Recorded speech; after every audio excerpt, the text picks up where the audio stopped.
नमस्कार साथियों, एक बार फिर आपका स्वागत है। और जैसा कि मैंने इसके पहले वाले क्लास में बताया था आपको कि भारतीय इतिहास के अध्ययन के लिए हम जो भी मेरे कालखंड है और विषय वस्तु है, उस विषय वस्तु में हमने भारतीय उपमहाद्वीप की चर्चा की थी, यानी इंडियन सब कॉन्टिनेंट की चर्चा की थी। और मैंने आपको बताया था कि कालखंड के दृष्टिकोण से प्राचीन काल, मध्यकाल और आधुनिक काल तक हम आते हैं, और सबके एक ईस्वी में हमने विभाजन भी दिखाया था। और उसके साथ साथ जिस कालखंड में हमें जो पढ़ना है उसके हम एक संक्षिप्त विषय वस्तु का परिचय दिया था। और अंत में मैंने एक बात बताई थी कि सबसे पहले मैं भारतीय उपमहाद्वीप के विस्तार क्षेत्र पे बात करेंगे कि आखिर हम भारतीय उपमहाद्वीप कहते हैं तो उसका मतलब क्या होता है, उसका कंक्रीट इमेज क्या बनता है, कि आखिर वो कहाँ तक फैला हुआ था, वो विस्तृत कहाँ तक था। तब हमें कुछ पता चल पाएगा कि हाँ, हमें भारतीय इतिहास में किस एरिया का या कौन कौन से देश आ जाते हैं उसका इतिहास हमें पढ़ना है और समझना है। हाँ, भले ही प्रतियोगी परीक्षाओं में हमारा मुख्यतः फोकस रहता है, मतलब पूछे गए या बहुत सारे यूनिवर्सिटी या कॉलेज है अपने सिलेबस के अनुसार अपना जो चैप्टर या कहिए तो विषय वस्तु तय करते हैं, वो ज़्यादातर भारत का इतिहास पर केंद्रित रहता है, लगभग 90%। लेकिन इतना तय है कि जहाँ तक लिखित परीक्षा की बात आती है तो उसमें आपसी सहसंबंध जोड़े जाते हैं और उससे जुड़े हुए सवाल पूछे जाते हैं। ऑब्जेक्टिव सवाल भी कभी कभी आते ही हैं हमारे पड़ोसी देश से, और साथ ही साथ ये निर्भर करता है कि परीक्षा किस प्रकार की है और उसके पैटर्न क्या हैं। और साथ ही साथ जहाँ तक यूनिवर्सिटी, कॉलेज और स्कूल में पढ़ाई की बात है तो अलग अलग राज्य या हमारे देश के यूनिवर्सिटी किस तरह के सिलेबस अपना सेट करते हैं। तो मैं तो आपको भारतीय इतिहास के संपूर्ण सिलेबस की बात किया था, और वो कोई एक ख़ास एग्ज़ाम को ध्यान में रख कर के मैं नहीं पढ़ा सकता हूँ। मैं कोशिश करूँगा कि वो संपूर्ण इतिहास में सारे चीज़ समेट करके आ जाए और लगभग सभी परीक्षाओं के लिए उपयोगी हो। तो उसी के क्रम में आइए हम अब चलते हैं और देखते हैं कि भारतीय उपमहाद्वीप का विस्तार क्षेत्र हमारा कैसे और किस तरह से विस्तृत है, और आज के डेट में हम उसको कैसे समझते हैं, और प्राचीन काल के समय से लेकर मध्यकाल और ब्रिटिश इंडिया तक किस रूप में ये विस्तृत हुआ। तो सबसे पहले ये शीर्षक है भारतीय उपमहाद्वीप का, यानी इंडियन सब कॉन्टिनेंट का क्षेत्र विस्तार।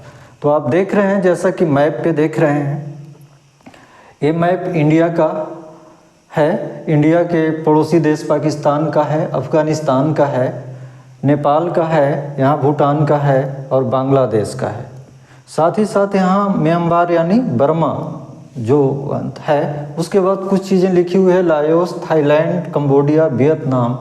यहाँ चीन है पड़ोसी देश, फिर तजाकिस्तान है, किर्गिस्तान है, तुर्कमेनिस्तान है, अजरबैजान है, कजाकिस्तान है और उज़्बेकिस्तान है। यहाँ पाकिस्तान के और अफ़गानिस्तान के पड़ोस में आप ईरान देख रहे हैं, इधर जॉर्डन, सीरिया अन्य देश हैं, और नीचे की ओर आप इंडियन ओशियन यानी हिंद महासागर देख रहे हैं, और ये हमारे देश श्रीलंका है। हमारा ये जो है एक टापू वाले एरिया है अंडमान निकोबार, तो ये भी है, और ये अरब सागर है। तो आपको इस मैप के सहारे आपको इस बात को समझ में आ रहा होगा कि हमारे भारत, जो आज का वर्तमान भारत है, संपूर्ण भारत है, उसके पड़ोस में कौन कौन सा है। तो क्या आज ये अलग अलग देश हैं, नेपाल, बांग्लादेश, तो सवाल उठता है कि एक ऐसा समय था जब यह एक ही साथ था क्या, या एक साथ नहीं था, तो आपसी रिश्ते इसके कैसे थे।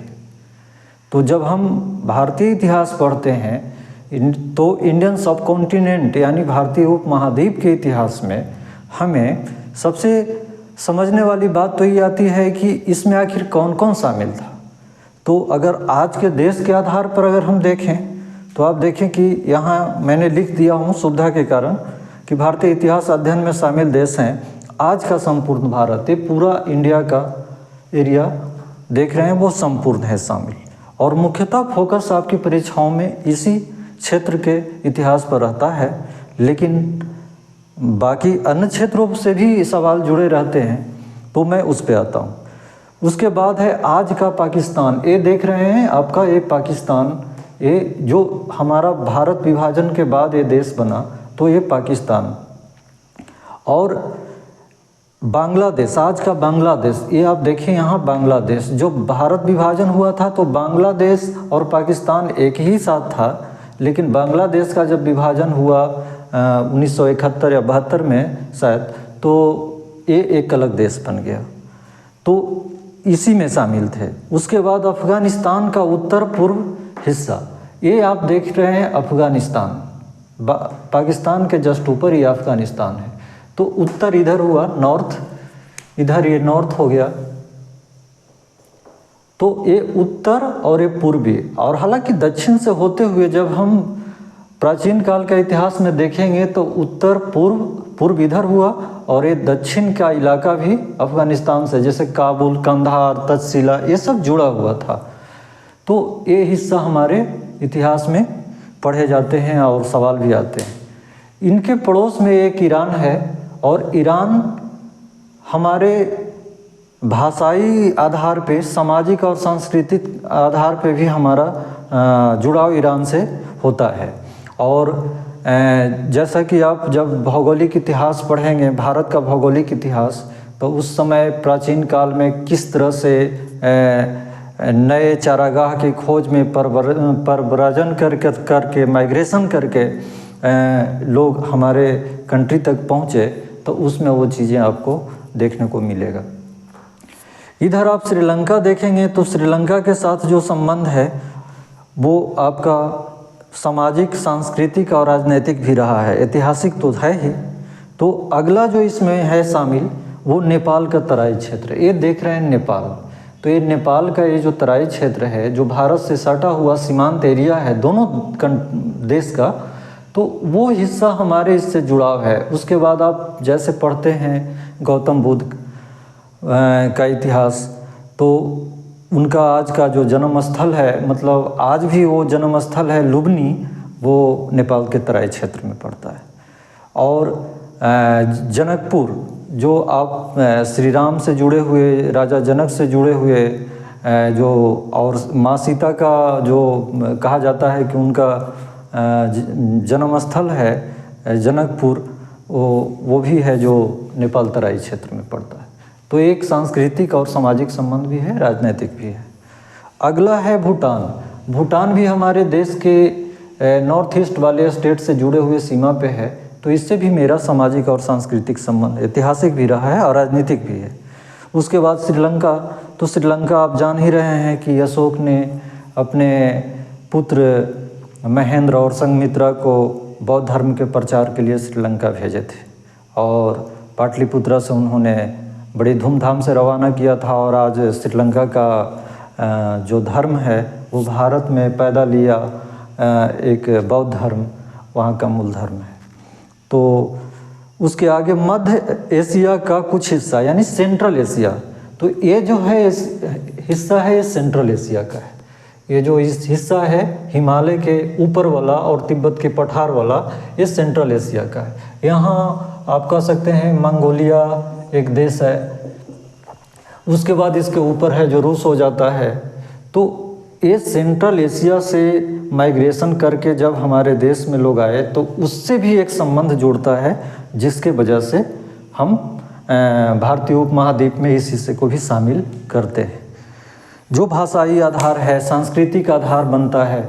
तो अब आपको दिख रहा होगा कि हमारा ये जो भारत है, एक कंक्रीट के रूप में एरिया, इस एरिया के उत्तर में आप देख रहे हैं तो हिमालय और उसके पार सेंट्रल एशिया है। आप जब पश्चिम की ओर आप देखें तो पश्चिम एशिया से इसका संबंध है ईरान, जॉर्डन, सीरिया, इजिप्ट और साउथ अफ्रीका, ये सब से भी आर्थिक संबंध रहे हैं, व्यापारिक संबंध रहे हैं, मिस्र मेसोपोटामिया से संबंध रहे हैं, तो आपका पश्चिम एशिया से संबंध दिखता है। लेकिन सब कॉन्टिनेंट में मुख्यतः ये वाले एरिया पाकिस्तान और अफ़गानिस्तान शामिल है।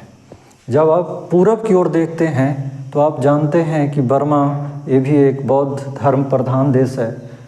थाईलैंड में बहुत सारे हमारे सनातन हिंदू धर्म से रिलेटेड रीति रिवाज, सांस्कृतिक क्रियाकलाप, रिचुअल किए जाते हैं।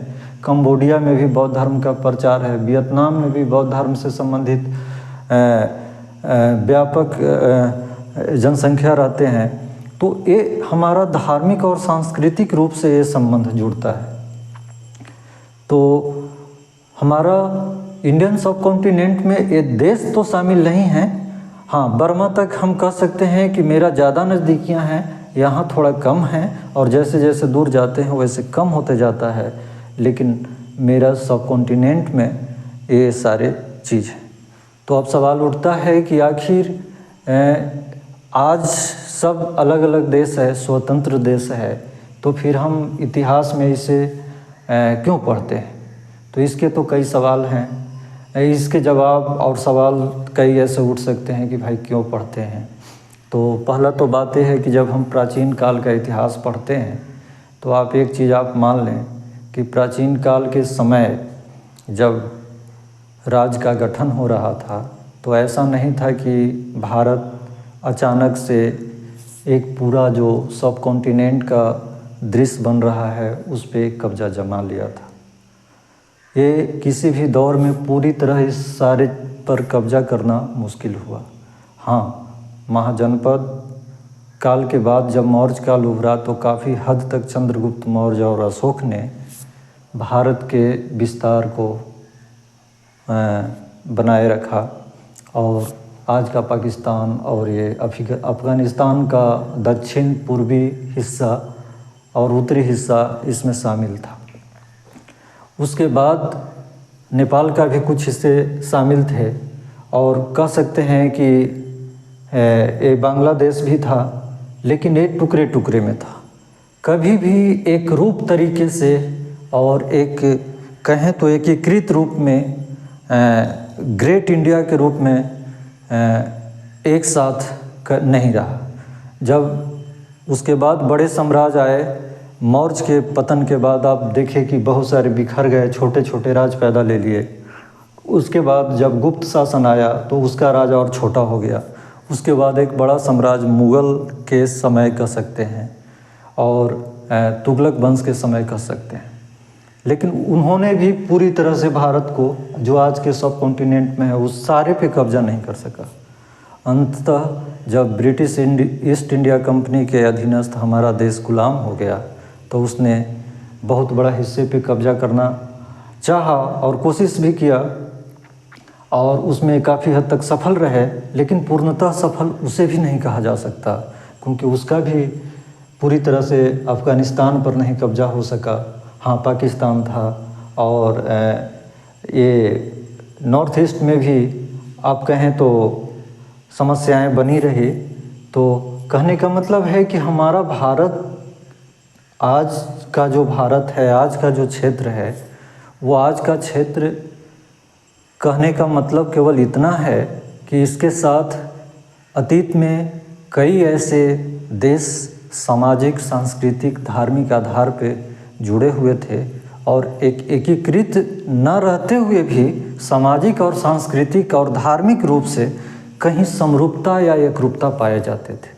तो हम कह सकते हैं कि समरूपता अगर सामाजिक, सांस्कृतिक और जीवन शैली में पाए जाते हैं तो वही सब ऐसे आधार बनते हैं जिसके वजह से हम भारतीय उपमहाद्वीप में इसे शामिल करते हैं और भारतीय इतिहास के विषय वस्तु में इसे शामिल करते हैं। दूसरा बात ये है कि जब हम राजनैतिक आधार पे या ऐतिहासिक आधार पे जब बात करते हैं तो राजनैतिक आधार पे तो आप देखें कि ब्रिटिश के समय भी बहुत से छोटे छोटे ब्लॉक स्तर का एरिया में या कहें तो ज़िला लेवल का एरिया तक अपने आप में एक राज्य बना करके शासन कर रहे थे और उसे आज़ादी के बाद एकीकरण करने में काफ़ी मुश्किल आया, लेकिन अंततः हो गया। तो राजनैतिक रूप से हम भले बिखरे थे, लेकिन मेरा सामाजिक और सांस्कृतिक संबंध बहुत गहरा है। आर्थिक संबंध, जैसा कि सिल्क रूट वाला, जो आप जानते हैं कि चीन से जो व्यापार सिल्क रूट से मध्य पूर्वी एशिया होते हुए यूरोप तक जाता था, तो उस समय कुषाण के काल का भी एक संबंध है जो व्यापारिक है, आर्थिक है। और धार्मिक तो मैंने आपको बताया कि आज भी हिंदू धर्म थाईलैंड में, कंबोडिया में बौद्ध धर्म, बर्मा में बौद्ध धर्म विस्तृत है, बांग्लादेश में भी बौद्ध धर्म है और कहें श्रीलंका में है। तो ये पूरा जो दृश्य दिखता है वो हमारे सामाजिक, सांस्कृतिक और धार्मिक दृश्य दिखता है। तो इसी के आधार पे हम इसे भारतीय इतिहास के सब कॉन्टिनेंट में शामिल करते हैं। और रह गया कि अब इसे भारतीय इतिहास के सिलेबस में जो जगह है वो किसी का थोड़ा है, किसी का ज़्यादा है, लेकिन पढ़ना सबको है। अब इसके पीछे का एक और रीज़न मैं आपको बताता हूँ। उसकी विशेष बात तो मैं जब भारतीय इतिहास का भौगोलिक और पर्यावरण का इतिहास पढ़ाएंगे तो उस समय तो करेंगे ही, लेकिन अभी मैं एक बात और बताना चाहता हूँ कि जब माइग्रेशन सेंट्रल एशिया से आया, आपने जब वैदिक काल में आर्य संस्कृति पढ़ते हैं तो ये माइग्रेशन जब सेंट्रल एशिया से आया तो आप देखें कि ये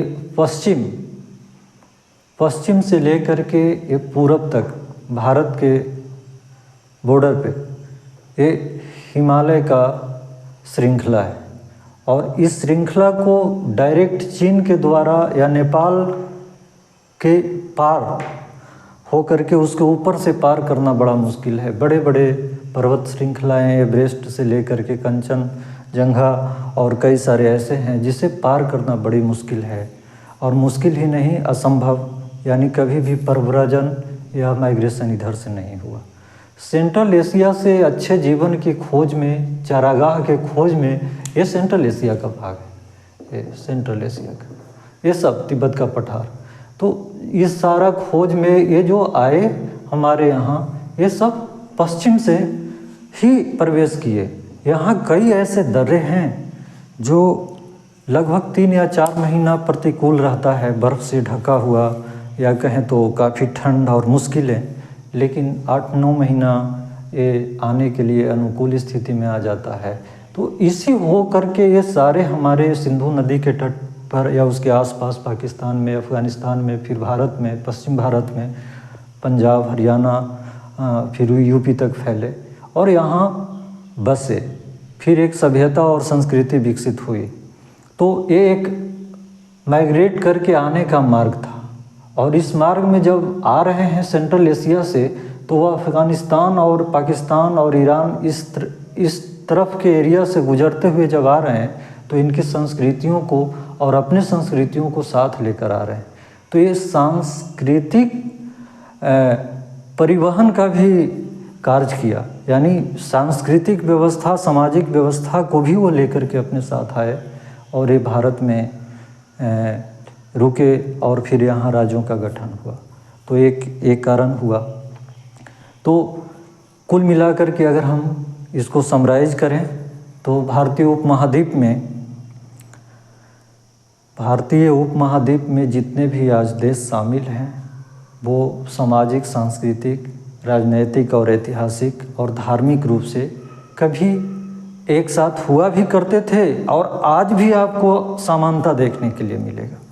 आज भी आप पाकिस्तान और अफ़गानिस्तान का और बांग्लादेश और भारत का और नेपाल और भूटान के बीच का खान पान, रीति रिवाज और सामाजिक व्यवस्थाओं में बहुत कुछ अंतर नहीं पाएंगे। हाँ, थोड़े बहुत अंतर के साथ हम समरूप दिखते हैं। तो ये हमारी समानता है। जलवायु की समानता है। दूसरी बात है कि जलवायु के साथ साथ हमारा एक एशिया महादेश से हम जुड़े हुए हैं, तो एशिया में हम एक सब कॉन्टिनेंट मतलब एक छोटा सा उपमहाद्वीप के रूप में जाने जा रहे हैं। तो ये समानता है। तो भौगोलिक और पर्यावरणिक रूप से भी हम समान हैं, और जीवन यापन के तरीके भी देखें तो समान हैं। तो कई ऐसे कारण हैं जिसकी वजह से हमारा भारतीय उपमहाद्वीप में शामिल देश समानता रखते हैं। लेकिन इसके मुख्य रूप से अगर आपको कहा जाए कि इसके पीछे का मुख्य कारण क्या है जिसे हम भारतीय उपमहाद्वीप में इन देशों को शामिल करते हैं, तो उसके पीछे एक राजनीतिक एवं ऐतिहासिक समानता, यानी बहुत अतीत काल से हमारा संबंध है, जुड़ा हुआ है। और राजनीतिक तो रहा ही है। कभी आप जानते ही हैं कि कोई आज की तरह लोकतांत्रिक व्यवस्था नहीं था।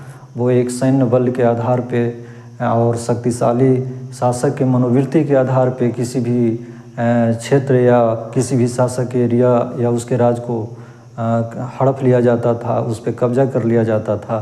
तो उस दृष्टिकोण से अगर कभी उस राजा ने उस क्षेत्र पे हमला करके उसको कब्जा कर लिया, तो कभी उसको कब्जा कर लिया, तो ये सब इतिहास में होते रहे, जो आप आगे आने वाले क्लास में बहुत विस्तार से पढ़ेंगे। सामाजिक और सांस्कृतिक समानता तो आप देख ही लिए कि सांस्कृतिक में आपका रीति रिवाज और खान पान सारा चीज़ आ जाता है। सामाजिक, आर्थिक और यानी व्यापारिक। आर्थिक कहते हैं तो आर्थिक एक मतलब व्यापक शब्दावली है, और इसमें हमारा विदेश व्यापार से लेकर के आंतरिक व्यापार ये सब कुछ शामिल था। तो उसके वजह से भी हम एक जगह से दूसरी जगह प्रस्थान करते थे, माइग्रेट करते थे, और वहाँ अपना व्यापार के सिलसिले में धन अर्जन करने के कारण एक दूसरे से मिलते जुलते थे। आप सुनकर दंग रह जाएंगे कि यहाँ जो गांधार जो महाजनपद काल के समय का एक बड़ा महाजनपद है, वो एक ऐसा मिलन स्थल हुआ करता था जो पश्चिम एशिया से, इस पश्चिम एशिया ये सारे देश और यूरोप से और फिर सेंट्रल एशिया से भारत से यहाँ व्यापारिक गतिविधियाँ शुरू होती थी। तक्षशिला उसकी राजधानी हुआ करता था। तो ये अतीत में है, आगे आने वाले विषय में सब पढ़ेंगे। तो ये आर्थिक संबंध है। और धार्मिक संबंध आप देखते किए कि कहाँ ये नेपाल की तराई में यहाँ पे बुद्ध और महावीर का जन्म हुआ, और यहाँ से कहाँ ये फैल करके इधर चले गए, फिर यहाँ पे इधर चले गए। उसके बाद आप अफ़गानिस्तान की तरफ भी गए। उसके बाद आप देखेंगे कि इसे जब भविष्य में हम अध्ययन करेंगे तो इसे कई हिस्सों में बांटेंगे और बांट करके पढ़ेंगे। जैसे ये उत्तर और पश्चिम वाले एरिया एक अलग प्राकृतिक और